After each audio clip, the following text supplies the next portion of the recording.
Hey, you! You over there! Your content sucks!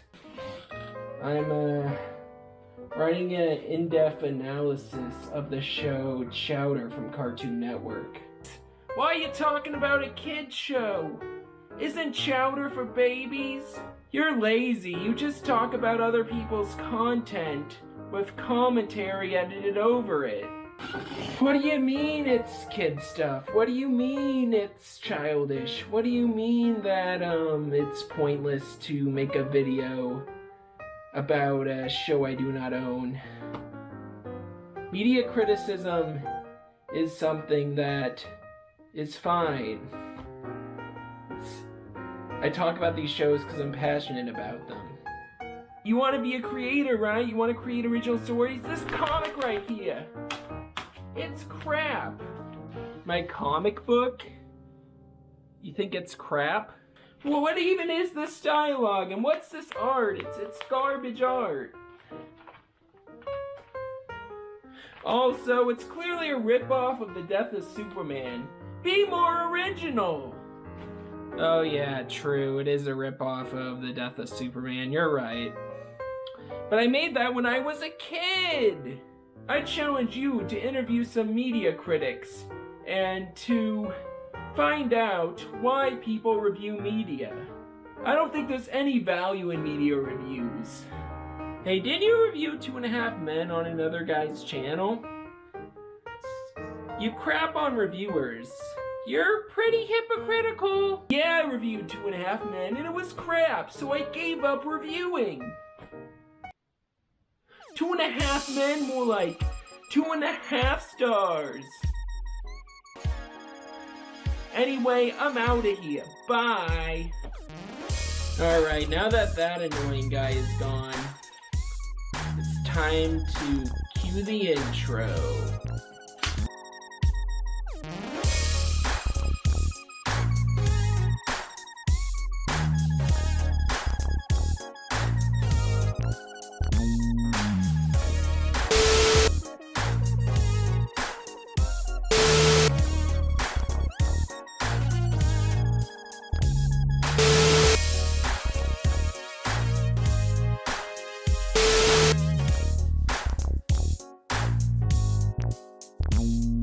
Media criticism is very important. Reviews are something people look at before deciding to see a film or TV show.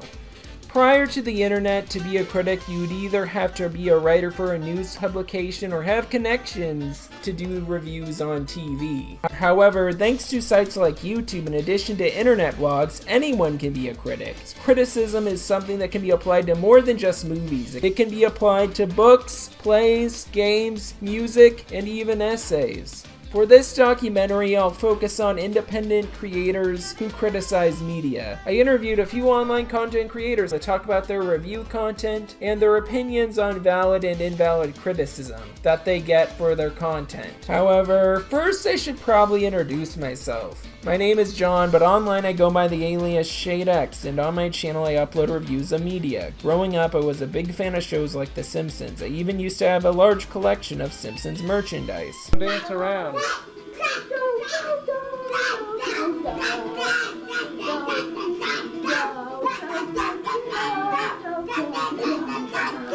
I started this collection because I used to watch Gus Banks, a YouTuber who also had a Simpsons collection. I started my collection when the Simpsons movie came out. I was also a big fan of the Cartoon Network show Chowder. I made YouTube videos during the mid-2000s as a kid, using my grandpa's email for my first account and my dad's email for my second account. My first account was Chowder Fanatic, where I uploaded edits of Chowder episodes, and after that channel got suspended for copyright infringement, I made a second one called Chowder Craze. I ended up closing that account, but it had 2 copyright strikes on it before it got deleted. Anyway, I'm glad I started YouTube early on, even if all the old videos of mine aren't archived, since I was able to teach myself basic video editing. Initially, I had no clue how to mute audio in Windows Movie Maker, but I eventually learned. While the Chowder Craze channel is gone, it's still on archive.org, although none of the videos are playable. On that channel, I made edits using muted clips from Chowder with copyrighted music I did not own playing over it. I also made funny meme edits of Chowder episodes, which I called YouTube Poops. YouTube Poops were a very popular genre back in the early 2000s, and I made a lot of them on YouTube. Unfortunately, they are now lost. After those two Chowder YouTube channels were gone, I made my current channel, which I originally called Techno Hero 98. On it, I uploaded pivot animations, which are sadly lost now, along with YouTube Poops I made in Sony Vegas. I got paranoid about copyright and deleted those videos. However, one stuck around, that video being Mickey Kills Pikachu, which I uploaded in 2011. I still wanted to do YouTube again for a very long time, however I couldn't find the time for it. However, in 2017 I made the decision to make a Samurai Jack meme video on YouTube.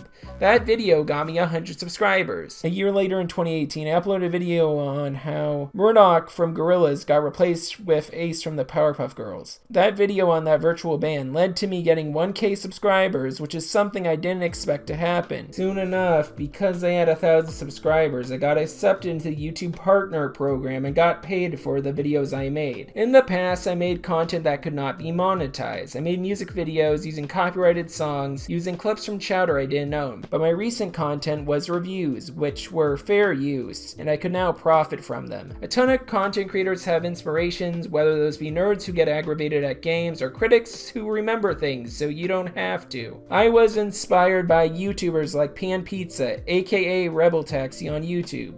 During my high school years, I really wanted to be on his podcast. Years later, though, I would get over my desire to be on once I started my own podcast and began co-hosting other ones. Not only that, I befriended a ton of content creators online. I even ended up collaborating on videos with a lot of them. I am glad that I found a cool community of animation fans on Discord who I am glad to call my friends. Boo! Get on with the interviews! Yeah, I'm on your computer now. I hacked into your computer to remind you, you need to do interviews. Stop talking about yourself. You need to stop.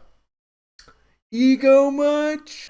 Geez, you again. You just can't leave me alone, can you? Anyway, fine, I'll do the interviews. Ellis Mark is a creator I got on my first podcast, Animated Dudes, which is no longer happening since me and my co-host, Drakestar, have moved on to different podcasts. A few years later, Ellis Mark followed me on Twitter, and early this year gave me some great advice on content creation and the cartoon community. Anyway, I asked him for an interview and he agreed. I expected to join a Discord call with him, but instead he recorded his own audio. I was fine with that, as he was able to answer the questions in detail, and the audio, while long, would have been a lot longer had my audio been in. I was aware of the criticism he got online, specifically for his takes on media. Because of that, I was interested in what media he did like. Another criticism he got was that his flaws in media criticism video lacked female reviewers. I also was aware of his pilot and wanted him to talk about it. Another big question I had for him was his process of making his multi-hour ranking videos of media like The Simpsons and Family Guy. Recently he did one on SpongeBob, however, this interview happened before that video came out. Anyway, I'll roll the interview. So, what inspired you to make content? I'd always wanted to make YouTube videos, but I was always discouraged into doing it because I always felt like, that's like a pipe dream. There's only a 1 in a million chance you'll actually go anywhere. But then my friends in high school in around second year, so I would have been around 12, they all made like Minecraft channels and just would play games with each other, and they convinced me to do it.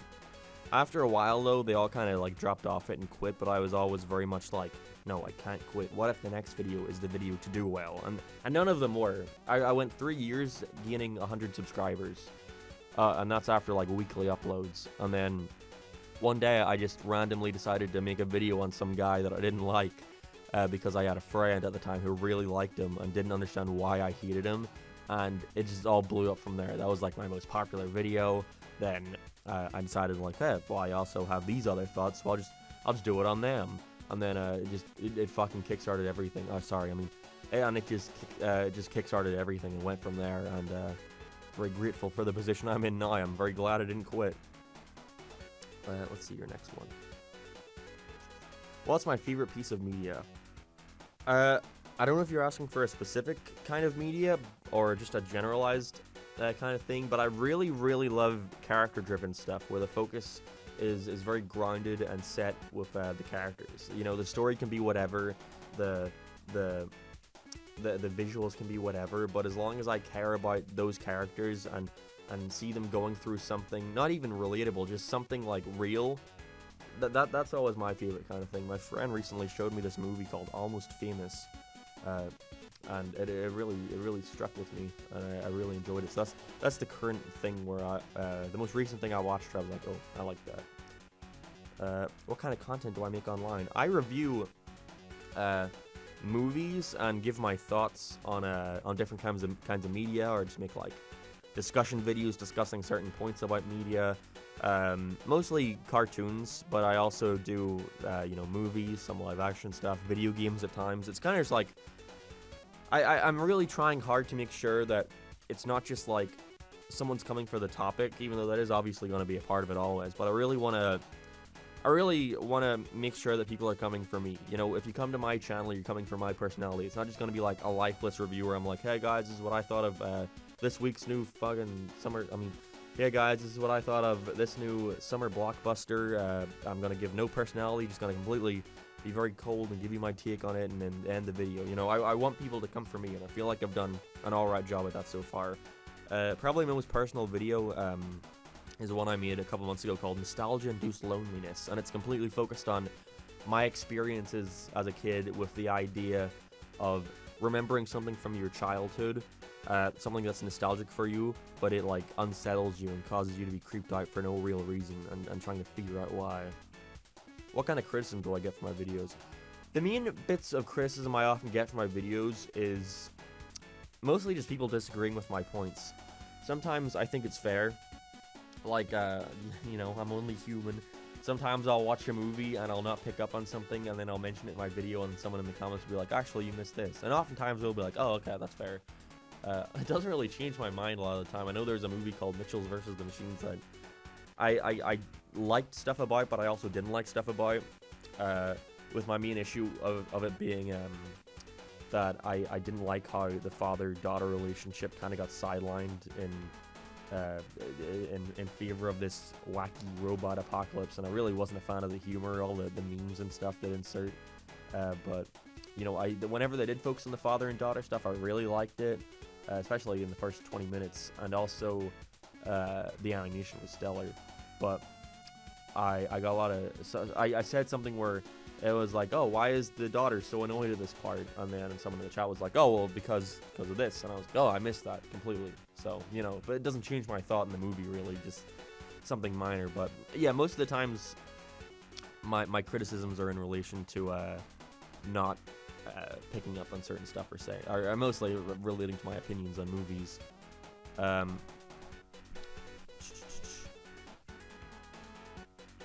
There was one time though where I got in someone got very annoyed at me, another creator online, because I made a video about the topic of online criticism, and it's kind of presented as this like, oh, you know, screw critics kind of thing, but when you actually click on the video, it's very much like, you know, what is a critic, you know, that doesn't really mean much.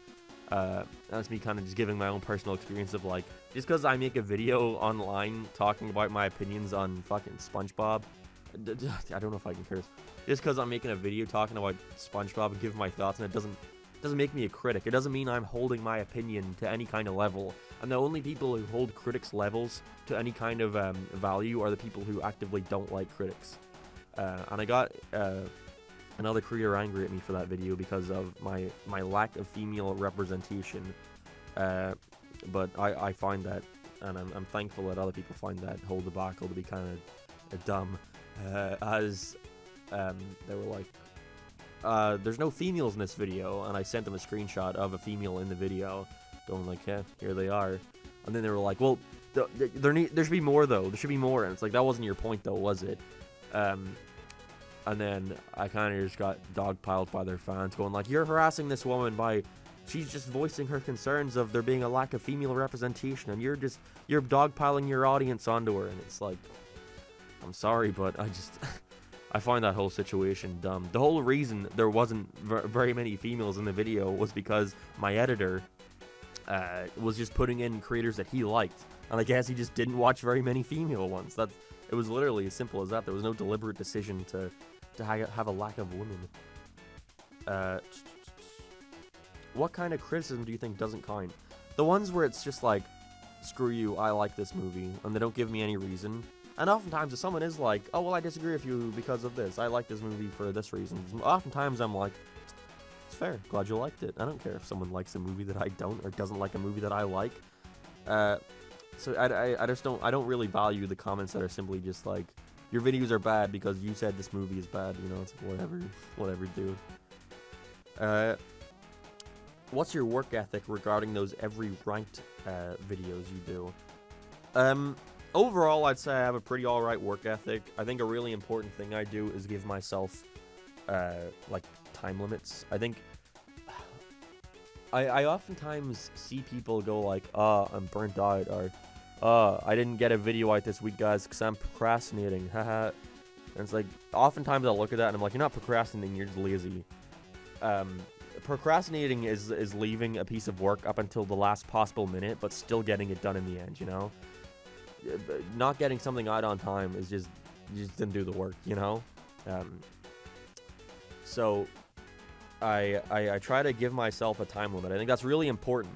Even if I don't get it done on time, it usually means that I'm trying to reach that deadline, you know? If I go like, I want to make a video by Friday, if I don't get it done by Friday, I'll at least be close to have it done by Friday, and it'll go out like Saturday, you know? So at the end of the day, even though I missed the deadline, it being set for myself, still got a video out that week. If I had set no video, if I was like, maybe I'll upload this Friday, maybe I won't though, I'm not going to do anything. That's just how I work in general. Like, I kind of have to force myself to do it, and I like it. I really like working. Whenever I'm not working, I find myself getting very agitated, because I feel like I always need to be doing something. For the ranking videos, it's completely driven out of giving myself some kind of structure. I'll say like, okay, I need to watch a season in a day, so I'll watch this full season of a show, and as I'm watching it, I'll write about it, so I don't have to come back. I made the mistake of, for a Family Guy one, I watched the first 90 episodes of the show without writing a thing, and I spent like 2 months having to go back and remember the episodes and write about them. So, writing as I go along for that is definitely a good thing.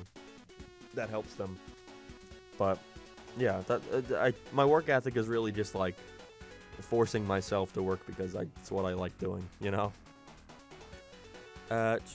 What are some criticisms you have for your own content? It leads into the last one. Sometimes I find myself wanting to get a video out so bad to reach a deadline that I end up rushing certain things. Like, if I'm editing and I'm like, oh, well, this is a really funny thing I had planned when writing it, and I get to the editing and I'm like, I don't have time for that, scrap it, I'll just cut that part out.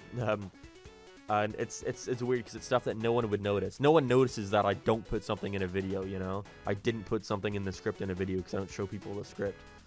But a big thing is definitely how I feel like I need to rush certain videos out. Because of that, I feel like sometimes videos, the editing or the writing isn't as top notch as it should be. But I'm definitely trying to get better about that in regards to making sure I say and do everything I want to do in a video. Yeah, that's my main criticism of my own content. Let me see what the last question is. Do you have any big projects in your mind or in the works besides your social media content? From critic to creator. Yes, I'm definitely aiming to release an animated pilot by the end of the year, funded by me. I've been working on it for around 2 years at this point, but obviously, if I had spent like a solid year working non-stop on it, it would have been out by now. But I've been working on it on and off. But right now, I'm pretty dedicated to it at the minute. We're about to start animation. We've done a couple tests though, and I'm liking the way it's been looking. A big thing I have to keep in mind is that I criticize stuff for a living, so I definitely have to be prepared for people to criticize my thing. Like, no matter what quality it comes out as, there's going to be someone who's going to complain about it. So I really have to do a good job at listening to feedback and making sure that the criticism I'm getting is criticism that is genuine and not just like, you said you didn't like this movie a year ago, so I'm going to complain about your thing. I have to recognize that what I'm going to put out is the first thing I've ever put out, like, in a directing and writing role, and I have to make sure that I acknowledge the fact that it's not going to be perfect. It's definitely not. The first episode of anything is definitely never the best. So I'm going to keep that in mind and just try to put something out there to kind of show myself that I can do it. But I believe that's all the questions. Let me know if you want more, if there's any other questions you got. But yeah, no problem doing it. Next, I interviewed Artis TV, who is a media reviewer and artist. I chose her for this documentary since she's a female content creator in the cartoon reviewer community. Not only is she a woman, but she's also black. However, most people may not know that since her internet persona is a tiger. I asked her the same basic questions I asked Mark, but also some specific questions as well. The first specific question was about her hitting 1K subscribers at the time when she was on the road to 2K. Since then, she's gotten a whole lot more subscribers. I asked her what it's like being a black female content creator. Another thing that came to mind that I really wanted to ask her is why people aren't looking for female content creators like her, along with non-binary creators. One thing I want to make clear, since I didn't state it prior to Mark's interview segment, is that I have no issue with his video, The Flaws of Media Criticism, not having enough female critics. I had no issue with his editor putting ones he watched in there either that were mostly male. Still, it's clear that people aren't watching female critics as often as male critics, so I asked Artis her thoughts on why that happens. Finally, one big thing I wanted to hear about from Artis was the play she wrote that will be performed in a theater. I knew ahead of time that, like Mark's pilot, she had a non-YouTube review project in production, so I wanted to hear her talk about it. Anyway, now I'll roll the interview. Okay, introduce yourself. Okay, oh jeez, I'm nervous. I am Artis. I run a channel called Artis TV. Okay, who inspired you to make content? You know, funny enough, even though I make content talking about animation and do a little bit of animation of my own, it wasn't anyone from the cartoon community or cartoon YouTubers, ironically enough. It was actually like the Let's Players, the Pokemon Let's Players I watched, just because I loved seeing their friendship and their dynamic and how they would just play their Nuzlocks. I was just motivated from that and just watching how they would make their videos and having fun with their friends. And I think a big motivator was like watching them make content and having fun with it, and also wanting to have like that kind of friendship with the next person online. Yeah, that's cool. What kind of content do you make online?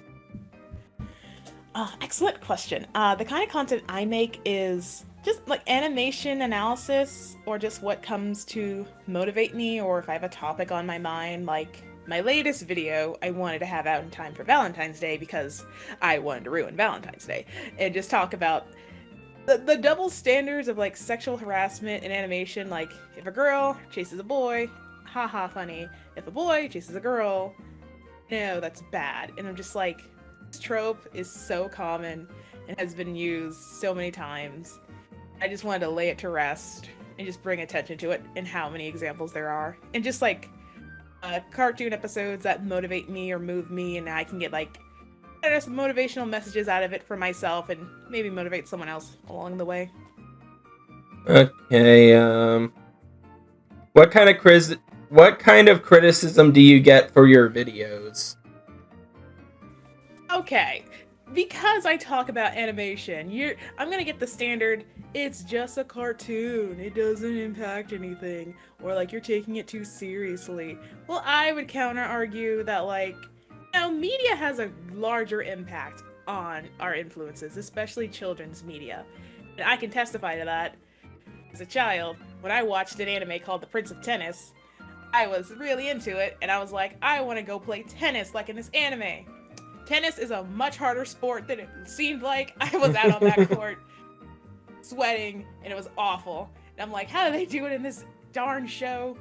But yeah, I don't want to be hearing that media doesn't impact anything. Media has a very large impact on who we become and how it molds us. Okay, you just hit 1K subscribers and are close to getting 2K. How do you feel? I feel like Francine in that episode of American Dad where they ask, "What did you do with your life?" and start to have a mental breakdown. Very gracious, very humble, but also anxious as well. I'm proud of the video I made that actually helped get me to that leap.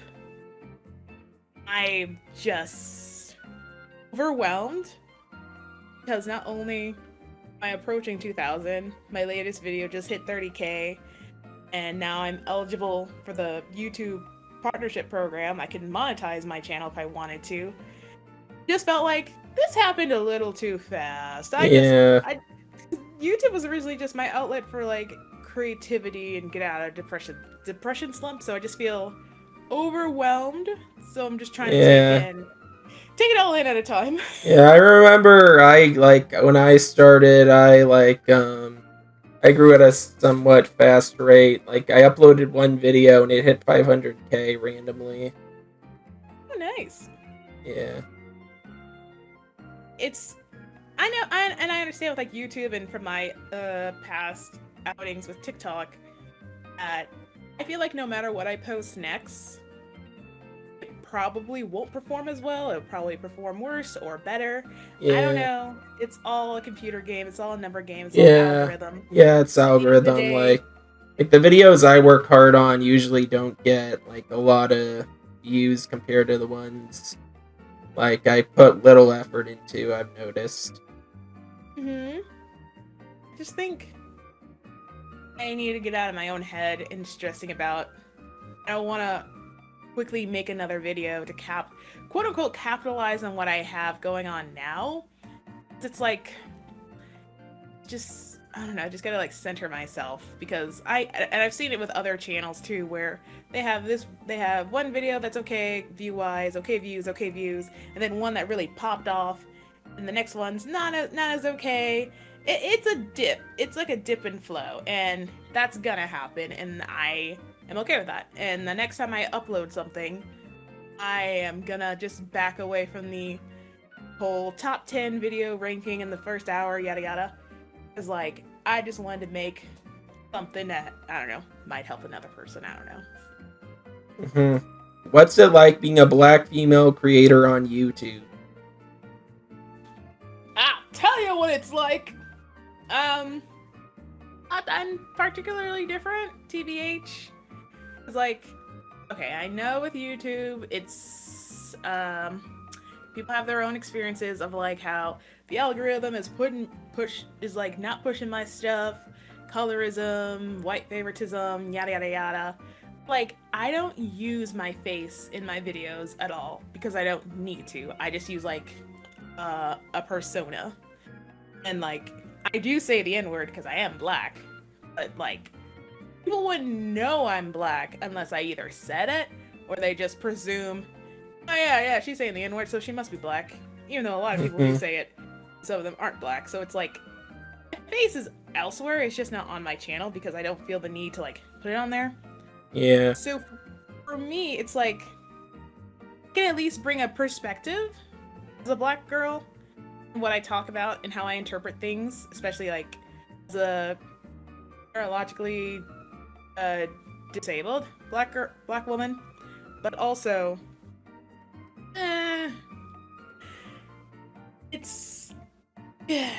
I have sympathy for like all the other black creators too and what they make, and how sometimes it doesn't get as much traction as it deserves, or attention as it definitely deserves.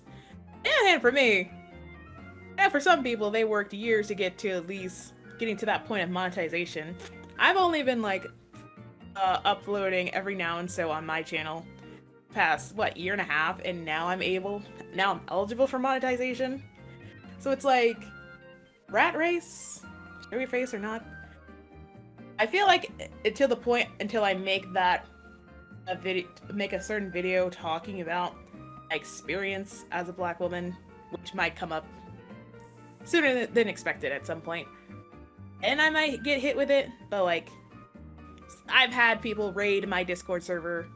I have one person who came in and just dropped the hard in with an R and dipped out. So I had to take precautions for that. Knowing what is to come and with people being anonymous and wanting to troll and pick fights and whatnot. It's like, only speaking from my experience, I'm not bothered. It's just sad and pathetic. I am not bothered if they want to come in here and call me the N-word. It's like, you ain't hurting me. I don't know who you are. I am not gonna let the internet drag down another black woman. Yeah, and like I know people disagree with like your like people are really immature and like there was that one guy who disagreed with your take on Chowder and Panini. And then he just posted explicit stuff in your Discord. That was just unwarranted, like really dumb too. Like it's just a cartoon. It's just a cartoon relationship that's toxic. Like, yeah, we can enjoy media and be critical of what we enjoy too. I have a lot of problematic faves. I like the anime Hetalia, knowing darn well it's just a bunch of hyperbolic stereotypes of Asians, not Asians, of countries. But it's so funny, and it teaches world history in a very accurate way. We don't have our problematic faves. Mm-hmm. Okay, so yeah, this is a specific question. Ellis Mark sent me answers to the interview questions I sent him, and he mentioned that it was his editor who was the reason females were underrepresented in his Flaws of Internet Criticism video. He mentioned that his editor put in reviewers he watched. So my question is, why do you think people aren't watching female and non-binary YouTube media reviewers as much as cis male reviewers?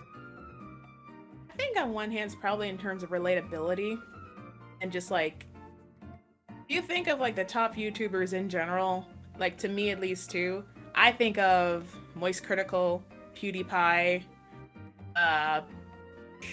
third name, and off the top of my head, I think of just I just think of guys.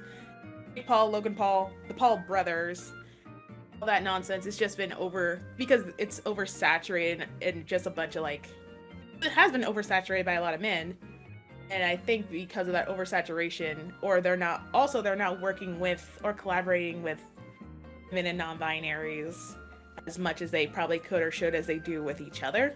Like, in the realm of the commentary YouTubers I watch, I know of, like Curtis Connor, Drew Gooden, Danny Gonzalez, Jarvis Johnson. They're great. They're wonderful guys. But I also watch Auto On Demand, T Noir, oh my gosh, and Miasaurus. Hilarious ladies. They're so funny and they're so articulate in what they say too. It's like, I feel like the difference between like the male commentators I mentioned and the female commentators I mentioned, and sorry I couldn't find any non-binaries that I've recently tried to watch. It's also just a matter of actively looking for them, because once I started watching like Teen Noir stuff, I found recommendations and suggestions for other women and women of color and eventually non-binaries, and that's what YouTube will be like, oh, you like watching these specific groups, here you go. And I feel like it's a matter of people, they exist, they obviously exist. That's like 50% of the planet's population right there. I think it's just because when it comes to, I think it boils down to like gender stereotypes, because if you hear a man complain about stuff, and you're more likely to hear the whole, yeah, he's right, yada yada, and especially with the overtaking of these freaking alpha male podcasts, it's just awful, drowning out even more like non-male voices, versus like listening to like a woman or a non-binary person talk about this or that and the third, and it's also well articulate. These groups of people can say the exact same thing, but people will listen more to men versus the other groups, just because like, oh, well, I like hearing it from a man because like men are smart and yada yada, caveman brain, and that is just so irritating. And thinking that like women and non-binaries are like, your opinions don't matter, or like you're more emotional, or it's like, oh, it's just woke fake feminism propaganda. Like in the comments of like my sexual harassment video, people were pleasantly surprised how adamant I was defending the men in those quote unquote relationships. And they're like, oh, thank goodness she's not like a terrorizing feminist. And that to me tells me that they don't look for like non-male voices because they're tired of hearing the same rigmarole, like kill all men kind of thing. And I'm not for that at all. That's not feminism. That's not equity. That's not equality that we are trying to strive for. Okay. LDR, they don't want to hear a woman be emotional and correct, because I am correct. Okay, okay.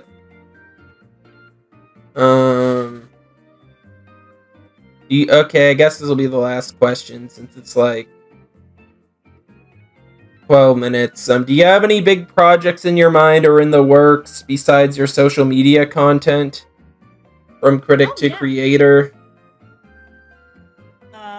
So for me, I do stuff offline. Might revive or like getting one of my short plays published in around April. The next stage press. I used to write stage plays and stuff about like experience as like a disabled woman of color, yada yada. And one of them got picked up in August to be performed at a small theater in New York. And I was really happy and proud about that. And now that said play is going to get published much later on. So I'm excited for that. I want to try to explore other avenues of creativity.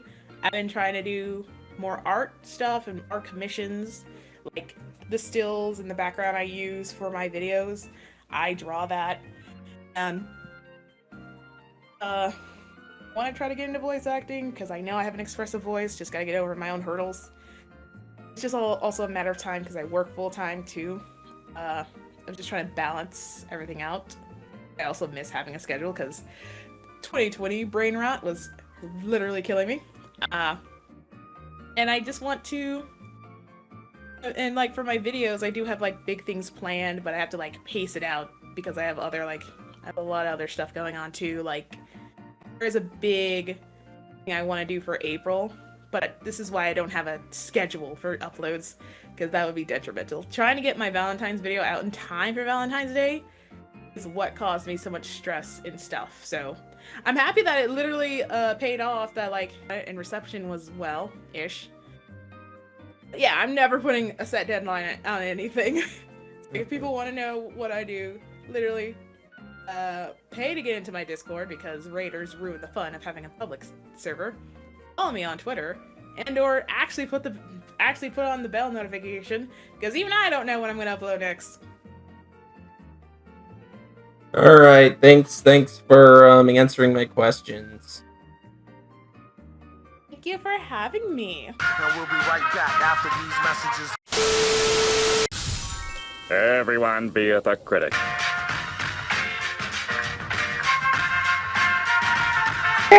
Casper is only friendly whenever they are recording. Whenever they stop recording, he is not as nice. He's called me slurs.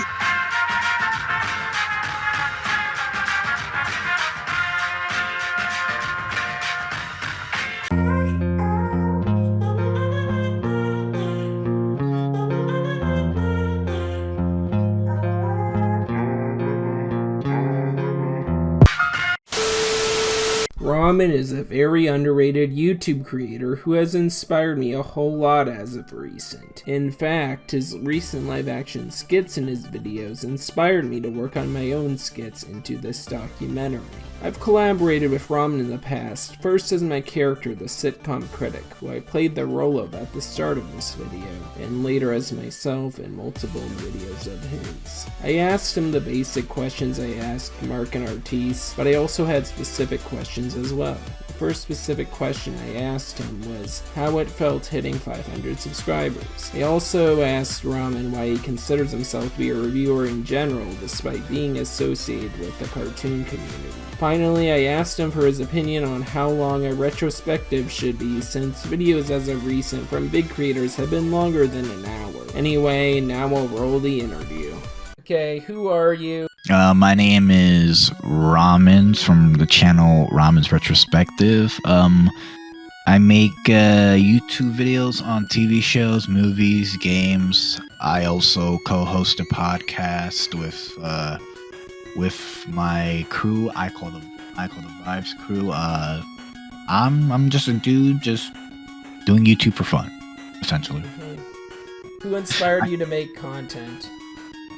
Who inspired me to make content? A multitude of people. Black Andre the Black Nerd, Ballrock, AVGN, Nostalgia Critic. A ton of people have inspired me. Like what I like to do on my channel is as of now is try to create a narrative within a review, so that way it seems to be it's more impactful and people can, you know, continue watching. I like adding lore and a narrative. I've learned it from other YouTubers that doing that, you know, kind of boosts the video, makes people more interested in your content. So, a ton of people inspired me. That's as far as I can say. Yeah. Okay. What kind of criticism do you get for your videos, like comment section and all that? Kind of criticism is audio leveling, or like there's too much space in between your audio,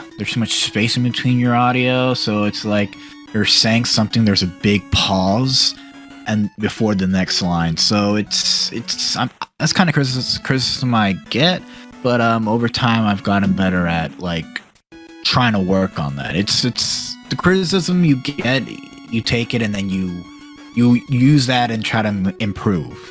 It's pretty much it. Those are pretty much criticism. What to you doesn't count as criticism in the comments section? What doesn't count as criticism is when somebody says your content sucks, it doesn't really help the person making the videos, because you suck it's more or less a statement, it's a phrase. Now, if you list a couple of things the person can improve on, well, that counts more or less as a comment or a criticism. I just don't like the general comments like, you suck, content stinks, you know, it's stuff like that. Doesn't count as criticism, that's more or less a statement. Criticism should be something that will help the actual person making the video.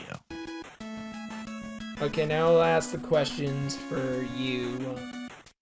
Thoughts on hitting 500 subscribers? You're close to 600 now. Thoughts on hitting that? Feels pretty good. I mean, when you hit it, you're like, it's somewhat normal. I'm very happy because my videos that I worked hard on are getting out there, but it's an overall same feeling. I mean, when people start their channel, they have a sub goal and then they just stop making content. I'm like, I don't have a sub goal, so there's no reason for me to stop making content. So overall, I'm just very happy. I hope to reach 600 in a few matter of months or, you know, weeks or whatever. But I'm overall just ecstatic. Okay, despite being in a cartoon review okay, alright, I'll rephrase it. Despite being in cartoon review community circles, you don't consider yourself a cartoon reviewer. Why? Because I feel less labels. When you put a label on something and you just say you can only do cartoons because you're a cartoon reviewer, I feel like it's really limiting to the actual person making the video, because when you label a YouTuber to that one specific thing, like, hey, look, it's a cartoon reviewer, he can only make cartoon videos. When that person makes something else, when that person tries to experiment and make something else, he would only be seen as a cartoon reviewer, and those other videos that he tries to experiment on don't get as many views. I learned from other YouTubers that you shouldn't be labeled as one thing. It's better to be labeled as many things. So I can be a cartoon reviewer, I can be like a media reviewer, I can be a sketch person. It's a matter of just getting all those labels and trying to combine them. So I'm more or less on my channel, I'm more or less a free, like I'm more or less of an experimental YouTuber. Like, I like to experiment with different forms of content. So I'm a media reviewer in general. I like all types of media. So just because I'm in the cartoon, I like being in the cartoon community because I have friends and stuff like that. But like, I just don't like being labeled as just a cartoon reviewer. Okay, what's your opinion on long-form retrospectives, and how long do you think they should be?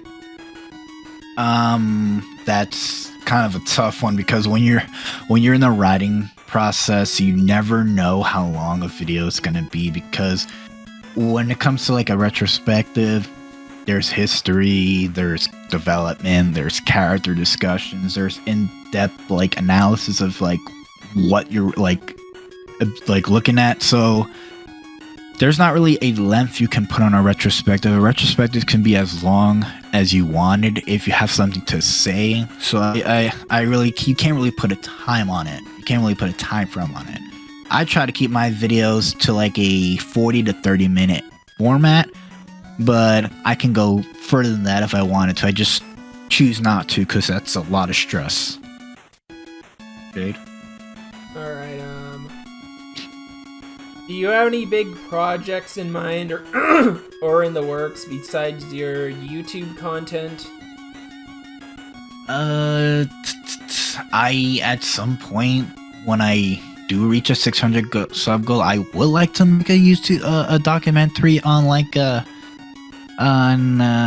sort of content creation and just other being a YouTuber in general, and like what is it like, you know, just getting a ton of people's perspectives and like stuff like that. Again, my main goal at some point is to make a documentary. I just don't know what it will be on, but like I'm really interested in the content side of like YouTube and like its impact on like the mind and the individual. Like, yeah, just overall, I've always wanted to make a movie or something. So like either a movie or like a documentary will be great. Okay, thanks for answering my question. No problem. So, finally I interviewed Veridis Joe as the last content creator. Veridis Joe is a creator I've known for a long time, who I've witnessed grow from 900 subs to 100k. Joey wasn't in the college cut of this film since it was difficult getting in contact with him, and even then I didn't have time to fit him in the video since I had a 22-minute time limit. But Joe eventually got back to me and I recorded the Discord call. Rather than ask him the same questions I asked everyone else, I asked him about his old comic books that he made as a kid that he mentioned in his High Guardian Spice video on why harassment isn't criticism. I also asked him an additional specific question about what he thinks is the right and wrong way to criticize media. Anyway, I'll roll the interview. Okay.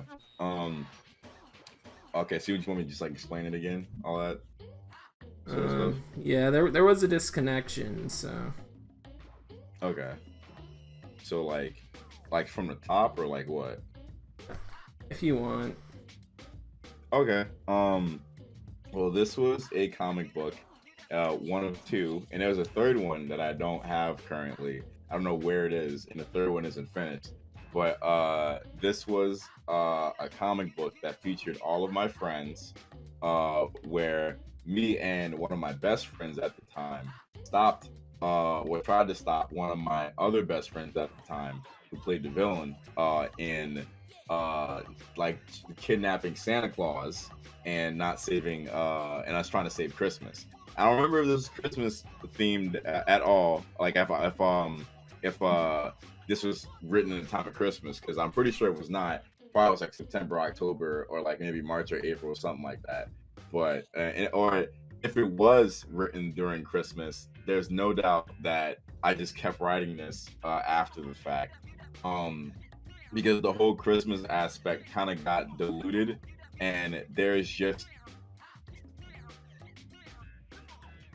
like there's stuff referencing like Naruto, like Dragon Ball, just outright panel redraws from like the manga, because I have all of the Dragon Ball mangas. Stuff referencing Tenchi Muyo, like his like sword or whatever. stuff referencing Fullmetal Alchemist. I had the I retconned myself to give me a metal arm. My friend has the Infinity Gauntlet here, which is pretty crazy. This was like 2014 or 15. Let's see. There was this bit.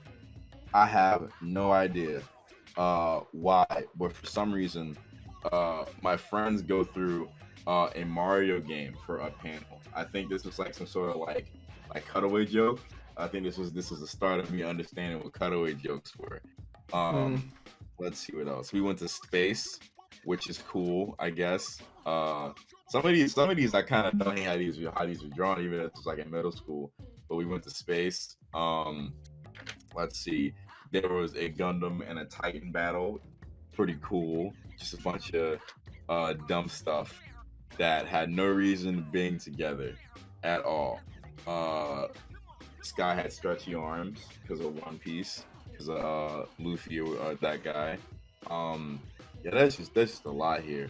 There's a lot. But there was just outright just redraws of stuff. Like, I'm pretty sure this is like a redraw. I'm pretty sure of like this is Tenchi and I think this is Ryoko. Like I wouldn't understand the concept of like referencing something and just almost redrawing it and like repurposing it. But like a lot of this stuff was just redrawn. Some of the stuff wasn't. You can heavily tell which was not. But there was just a lot here, and I specifically remember this is the second cover. This is supposed to be me, but what is funny about this is I drew this before, and what's even funnier about this is reference of somebody's fan art, like this outfit that they did of Pan, like in middle school, like a Rebel Taxi. I thought the fan art was so cool. I thought the fit was cool. I was like, I need that, but in my colors, because I was a real big fan of blue and green. Blue and green aren't exactly comic colors, which is fun. The second issue, it starts with like my friend, because I remember this. He was new to school and he became friends with us instantly. And I was like, okay, well, I'm gonna introduce you in a super cool way in a comic book at the start of the issue. And so I introduced him like the what's his name, the Phantom Renegade from Metabots. He even had a mask similar to his, and I don't even remember what his like purpose was, but there's just a lot going on here. I got on some sort of like Kill la Kill looking fit. My hair is red. This predates fucking what's it is. This predates like the Super Saiyan God and all that. I just was drawing red and blue hair. Let's see. There's this brief moment where I break the fourth wall, or like more like I don't break the fourth wall, but like I talk to what I drew as like me and my friend's actual selves compared to like our comic book selves. I was a right master. I had in jokes and fourth wall and all that. I thought I was so clever for all that shit. Yeah, there's just a lot of stuff here. I introduced fusion finally in the comic book. Two of my friends fused, and then they did some sort of like tornado thing that I think was like the blue tornado that one of the Dragon Ball characters does in Dragon Ball. Yeah, there is just a lot. And it got more fun the more I made it, and it also kind of made me better at drawing, or at least better at seeing how people draw stuff. And you could even see what is like heavily referenced and whatnot. Like this is like definitely like some reference like thing from like some manga panel. Let's see, but yeah, this is just crazy. It kept going on, and this is literally just the Goku versus Vegeta beam struggle. I just redrew it. Yeah. I thought it was fun. That's literally what it is. That's literally what it is. I thought I was a shit for this, and then like it ended on like some sort of cliffhanger that I can't remember. But okay, it's really funny because I referenced the Saiyan Saga beam struggle, and then the way that I end it, when I finish it, is this is Gohan when he did the Kamehameha against Cell, but I just redrew it as me, which is really funny. And what was what was I don't even remember what the cliffhanger was, but I do remember that there was some sort of cliffhanger that continued on to part 3, and then in part 3 there was supposed to be some sort of tournament arc, which like it's like, okay, well, what happened to like saving Christmas or whatever? I just kept doing shit. I didn't care, and I wish that I had the 3rd one, but I do not. But I had a fun time making these, and they are hot garbage, but they are fun to look back on. Yeah. I really sat here in class and just drew all of this stuff. And my Yeah, friends I think I made this one in class because it's green construction paper. Oh yeah, Yeah. pretty cool. Yeah. Yeah, I just had copy paper. I think I had like maybe like 20 or 30 pieces of copy paper. Then I folded it, and then I like what's the word? What do you call it? Stapled it, and then I like just doubled the pages enough for like, I guess Yeah, then this is like a fake trade paperback. Oh, that's pretty cool. Yeah. That's good shit right there. Yeah, it's not like the writing in it is not. Yeah, I misspelled funeral on this page. I misspelled a lot up in here. I mean, like, what are you gonna expect? Like, we were like little people. Yeah, but yeah, this was like a complete ripoff of Death of Superman. That's pretty good. And like I didn't know how to write panels. I think this was elementary school, I think, or middle. It might have been middle school actually. Yeah, I didn't either. I only started to get like somewhat dynamic with.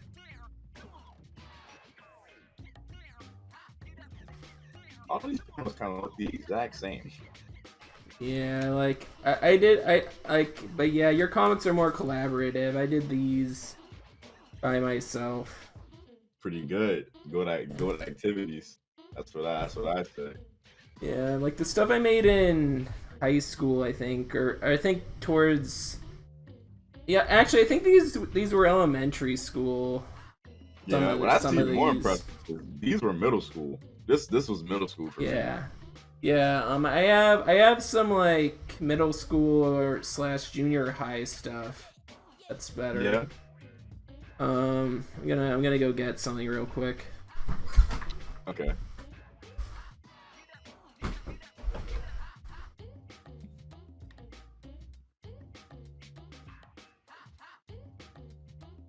Yeah, I'll probably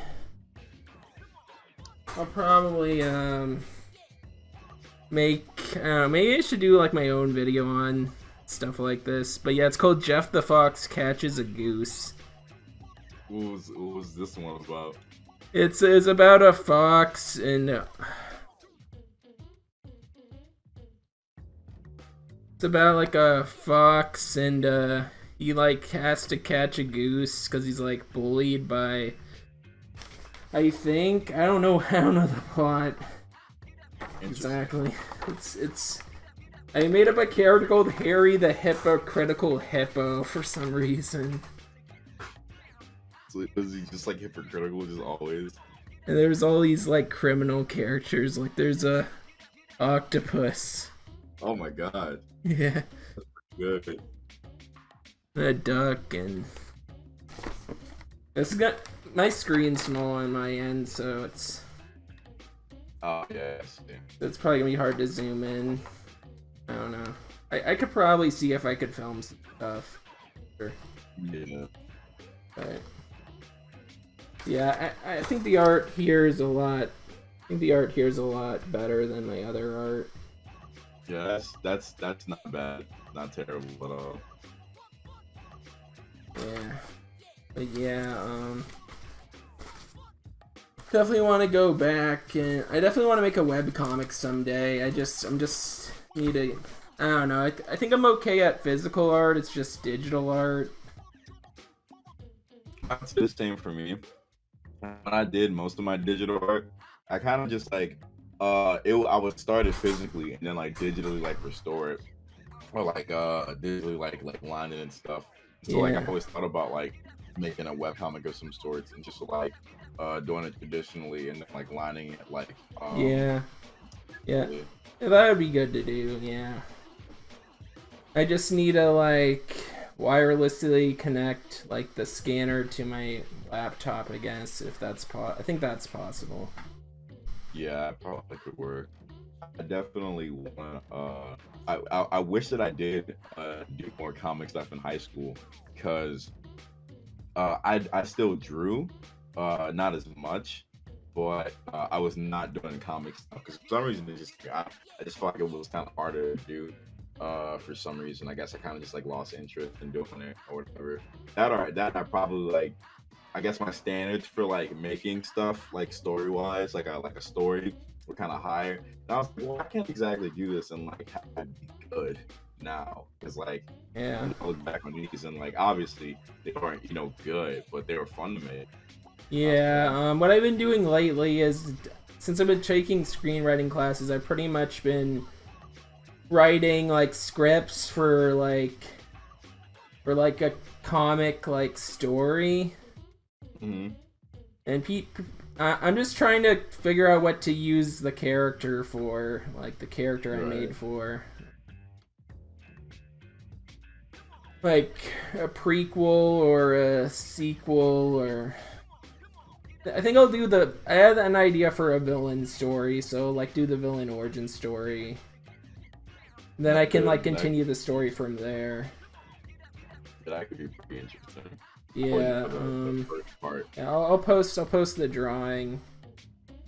You've probably seen it before. I have a full folder of.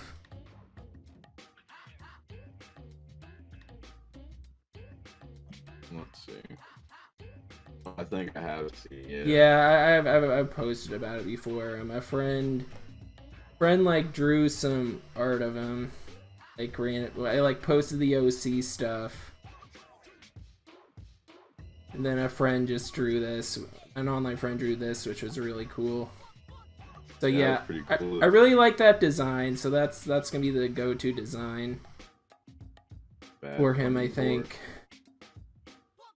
Like I'm gonna stick with the first design, like the pink bunny suit for like the first arc.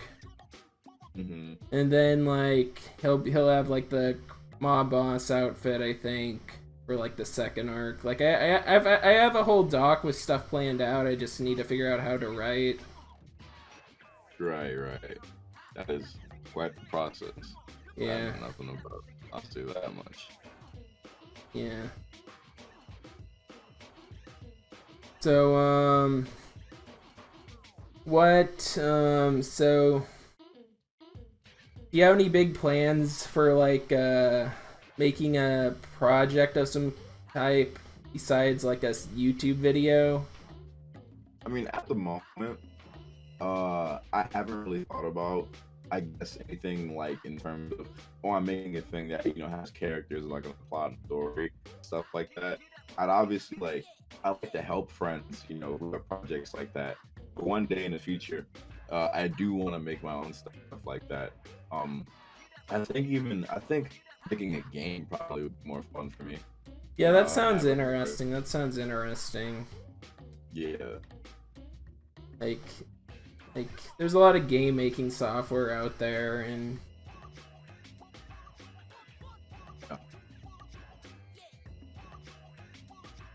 yeah.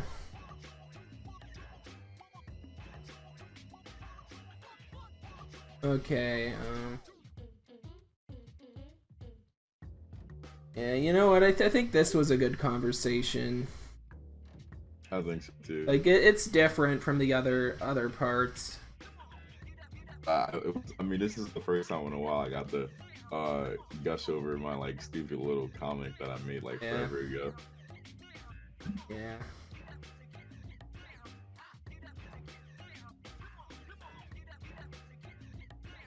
I guess I could just ask you some specific questions. I already asked you the comic one.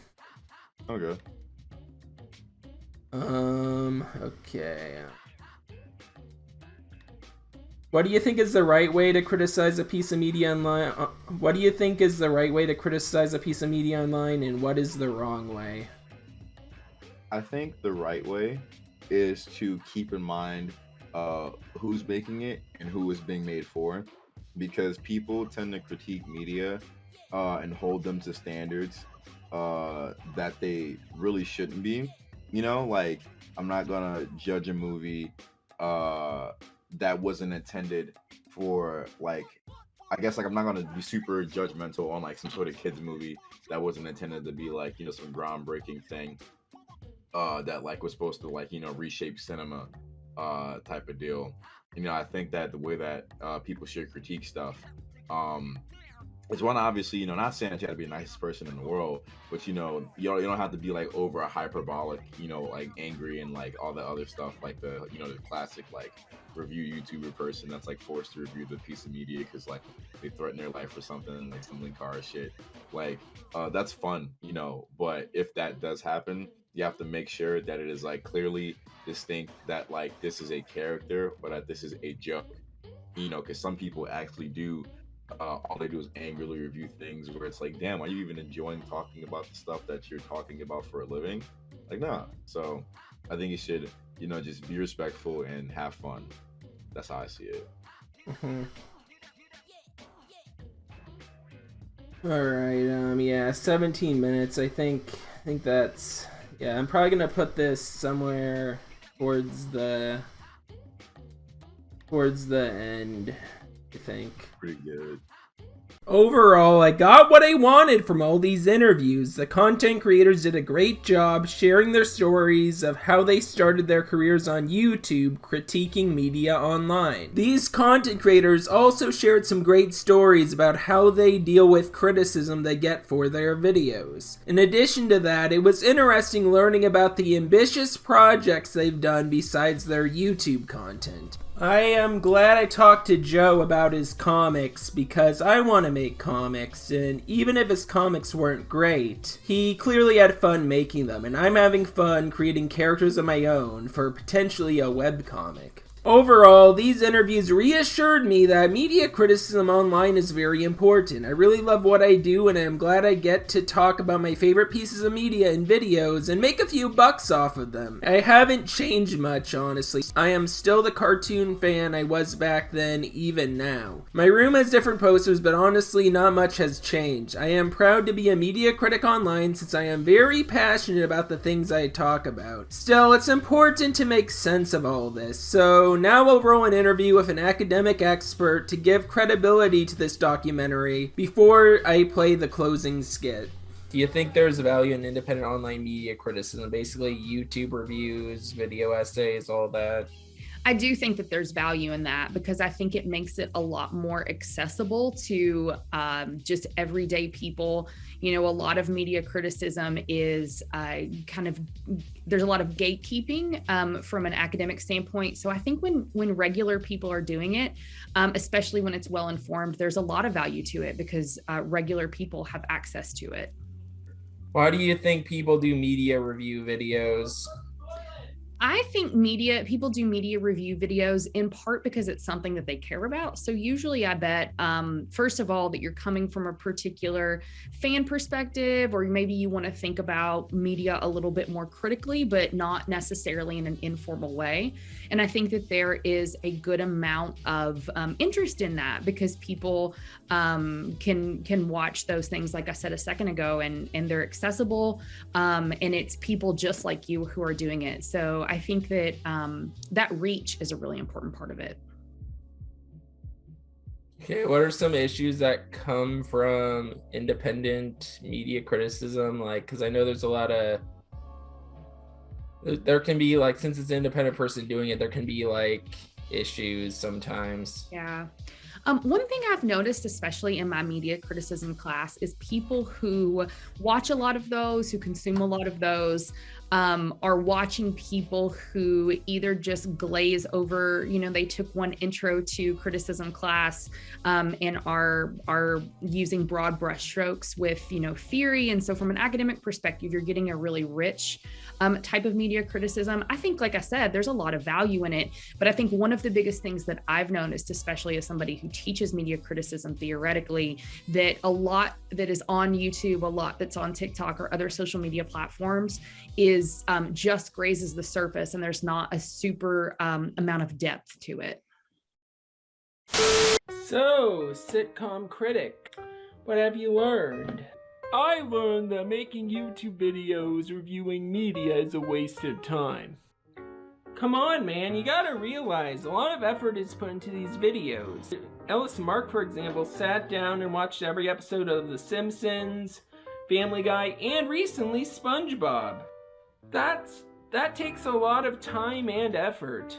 Then there's Artis, who does a lot of research for her topic-based videos, where she explores interesting topics that aren't really talked about. Like how women can be creeps in animated shows just like male characters. Then there's Ramen, who films a lot of skits. That takes a lot of time too. He has all these costumes and characters as clones. A lot of effort is put into all these people's videos.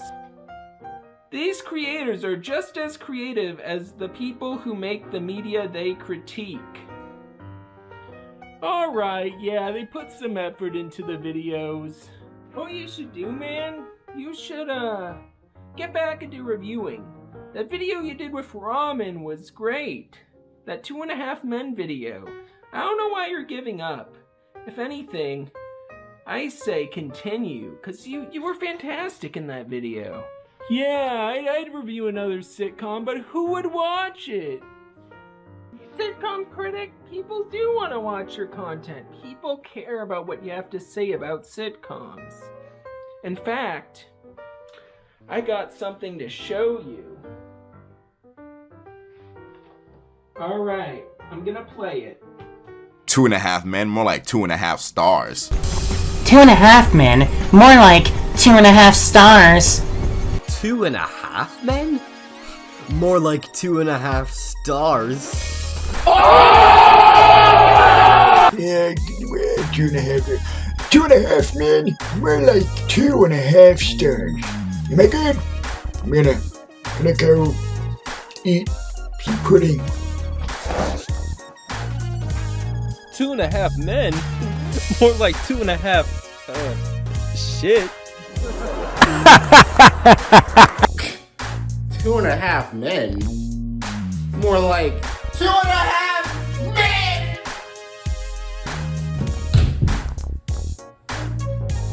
2.5 Men? We're like 2.5 stars. Oh, and by the way, my name is Mr. Cake Dragon Man, and I haven't really been doing a lot of things lately because I've had to go and edit for people that I personally think are the biggest cum dumpsters in all of entertainment. VTubers, video essay artists, or whatever the fuck you call those kinds of troglodytes, in the right opinion, and many other people of kinds of content. And by the way, why wasn't I given a bigger part in this? Whoa, they really like my content? Alright, that's it. I'm reviewing another sitcom.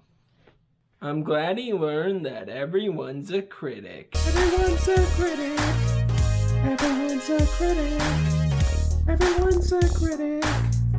Everyone's a critic. Yeah, critics criticize media online. They can say a movie is bad or a movie's fine.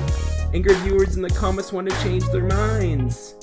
It's just my opinion, the critic replies. There is plenty of media to criticize. Some people talk about media they like and why they are great, or break down stuff that they hate. The comment section is gonna have debates if they are hot takes, so moving on, I got a question. What do critics want to create? Their pieces of media will be criticized too. We're all critics, including me and you. Everyone's a critic. Alright, Shane, I'm ready for my interview. Just tell me when to start recording and then I'll talk about my past. Shane? What the? Where's Shane? Did I really miss this interview again? Why am I always late to these things? This is so fucking stupid. Man, this sucks. Well, since you're still watching, then you know what, fuck it, why not? 2.5 Men? More like 2.5 stars!